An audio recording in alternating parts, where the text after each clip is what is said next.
पेशवे घराण्यातील काही स्त्रिया आणि त्यांचं कर्तृत्व, त्यांच्या आयुष्यातील संघर्ष हा इतर स्त्रियांच्या पेक्षा कमी नव्हता.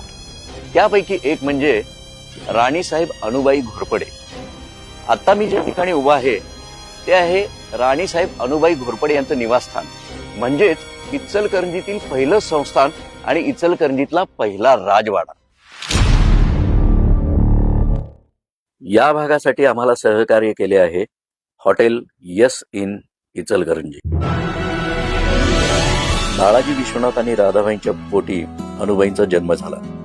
थोरले बाजीराव आणि चिमाजी अप्पांची ही लाडकी बहिणी. वयाच्या 6व्या-7व्या वर्षी अनुबाईंचा विवाह इचलकरंजी संस्थानातील सरदार घराण्यात व्यंकटराव यांच्याशी झाला.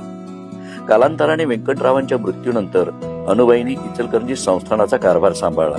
त्यांच्या काळात इचलकरंजी संस्थान भरभराटीस आले. अनुबाई कर्तृत्वान होत्या. त्यांनी मोहिमेवर जायलाही सुरुवात केली. मोहिमा काढण्यामध्ये एकच उद्देश होता, तो म्हणजे इचलकरंजी संस्थान वाढवणे. पुढे मुलगा आणि नंतर नातू असतानाही अनुबाईंना काही कारणाने संस्थान सांभाळावे लागले. अशा थोर मुत्सद्दी राजकारणी आणि पेशव्यांची माहेरवाशी 1783 तुळापूरला मृत्यू पावली. 1971 साली इचलकरंजी नगरपालिकेने या वास्तूचे अनुबाई कन्या विद्या मंदिर या मुलींच्या शाळेमध्ये रूपांतर केले.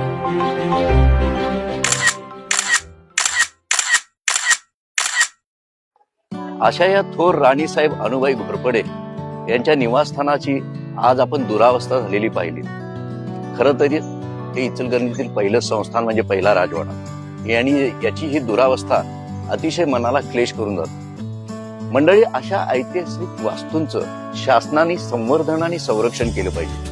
इतिहास हा केवळ कागदापुरता राहिला नसून त्याचं जतन जर केलं तर नवीन येणाऱ्या पिढीला आपल्या इचलकरंजीचा इतिहास कळला जाईल आणि या ठिकाणी एक पर्यटन स्थळ म्हणून लोक भेटी देतील आणि आपल्या थोर राणीसाहेब अनुबाई घोरपडे यांच्या खऱ्या अर्थानं या वास्तूला आणि त्यांच्या स्मारकाला ही आपण दिलेली आदरांजली ठरेल.